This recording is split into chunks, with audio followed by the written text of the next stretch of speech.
Coming at you live from Skeleton City. Today's video is on, is there a special macronutrient that allows you to eat as much as you want? Okay, so we all know the sugar diet's dead, sugar fasting's dead, and Cole's new program is low-fat diet, which I agree with. Low-fat diet, honor your protein needs before carbohydrates, and you won't overeat. Okay, so for those that don't know, broke my clavicle, and I am in a healing process where I am no longer in tier 1 of the skeleton pyramid.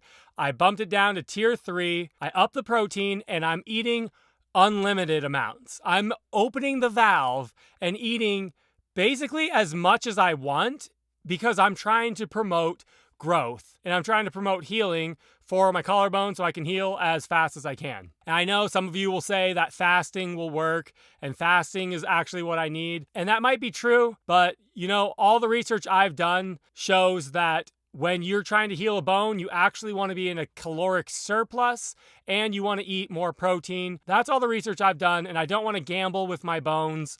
I don't want to gamble with my healing process. So I'm just sticking to that instead of trying to do something a little more, you know, off the beaten path. Potentially could work. I'm not saying that it's impossible to heal bones with fasting, but so like I said, I've opened the valve and I eat as much as I want. And ironically, I break my collarbone and then Cole switches the program and it's actually right in line with what I'm doing now. I'm eating a low-fat diet and upping the protein, which is exactly what he's promoting right now. So now that I'm on that program, he says honor your protein first and then you won't overeat on the starch and the carbs. So I am honoring my protein, and here's the reality is I eat protein and then I eat carbs and then I eat more protein and then I eat more carbs. And then I can eat more protein, and then I'll eat more carbs because there is no macronutrient that will automatically shut off a fatty's brain because I am a fatty at heart. I might be a skeleton now, but look at the before and after pics. How do you think I got to 195 pounds? Because I have the mentality of a fatty and I want to eat. And I will eat everything. I will eat the house down. I've told everybody I will eat all the rice. So even though I'm honoring my protein needs and eating way more protein than I've been eating for the last, over a year at this point, I still am able to put down the carbs afterwards and go back to the protein and then more carbs. My point I'm trying to make is if food tastes good, I will eat it. And I think for most overweight people, they share the same sentiment. If food tastes good and they're not going to self-regulate and turn off, the hunger meter or use the hunger meter and stay in that satisfied zone, then they're just going to keep eating it no matter what. If it's just low fat, even on the sugar diet or tier 1, I always had said dates. Like I have an issue with dates. If I let myself, like those containers from Costco with dates, I could probably eat an entire carton of dates. See, I did say that. Now you guys should see the insane amount of dates I eat now because I've opened the hunger meter and I go full stuffed whenever I want now. I eat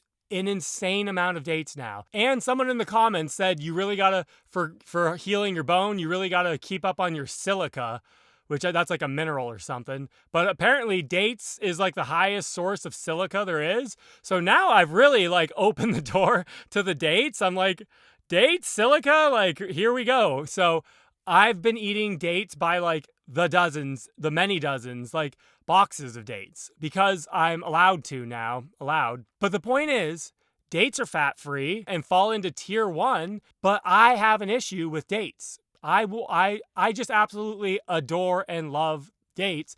But my wife, she hates dates. If I told my wife, like, eat unlimited amounts of dates, she would still only eat 1 date, 2 dates, because she doesn't really like dates. So I guess the point I'm trying to make is that in the end, if somebody is overweight, you can put them on any macronutrient split you want. If the food tastes good and they're enjoying it and they're not using their on-off hunger meter switch, they're going to overeat every single time, no matter what the macronutrient is. And that's why the sugar diet and like sugar fasting, I think works so well because you basically turned off 2 macronutrients. You got rid of the fat, you got rid of the protein, and those are flavors. Like macronutrients in the end, to me, they're just flavors.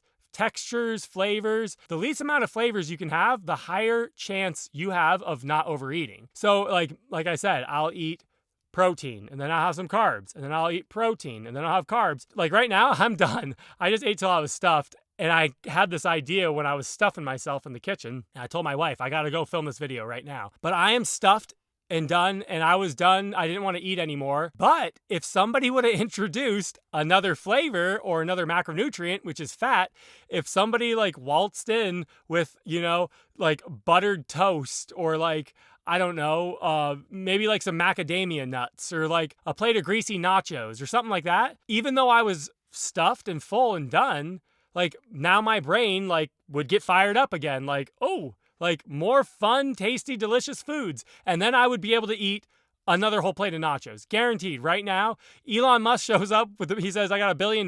Can you eat this entire plate of nachos? Even though I'm already full and stuffed, I absolutely could eat those nachos. I could probably eat them without $1 billion. I would eat them for free. But that's because I have that fatty mentality. That's just, I'm an eater. You know what I mean? Some people don't suffer with that. There are some people that'll be skinny for life because they don't have an issue with overeating.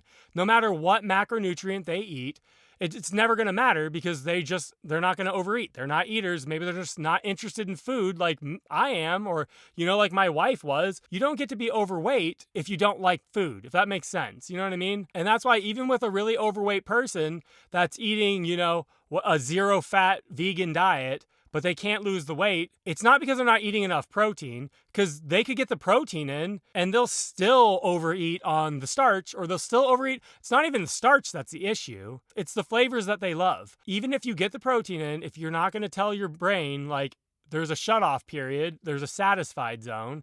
If you don't do that, you're still going to eat just as much starch or just as much low-fat foods or whatever. It's not going to matter, and you'll still be overweight. But there are benefits to eating certain macronutrients in the sense of, you know, body composition or athletic performance. You know what I mean? You want to get super jacked, then eat more protein. Or even with like the metabolism and firing up the metabolism, you have a higher BMR whenever you eat a low-fat diet. And all those things, like I do agree that those things do work. So that's what made the sugar diet or a low-fat diet, that's what makes it so much better than any other diet, because you do end up getting to eat more. But as far as unlimited, and just because, you know what I mean, you cut out these certain macronutrients or whatever, you think that like it's impossible to get fat because those macronutrients don't exist in your diet. That cannot be anything further from the truth. Right now, I guarantee you, by the time that this collarbone's done, I will have gained weight, and I'm eating no fat. Like I'm eating 0 grams of fat.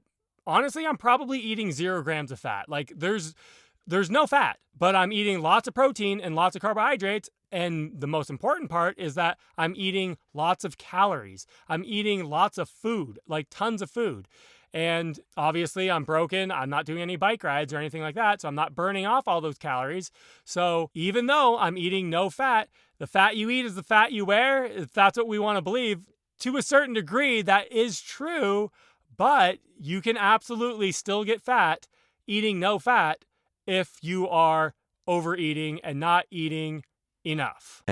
So yeah, I was stuffing my face in the kitchen, just wanted to get this video out while it was fresh on my mind. I already did like half the rant to my wife already, and I swear there was like way better points I was making to her in the kitchen just now, and now I forgot. But yeah, I hope you guys got something out of this video, and until next time, my friends, stay bony.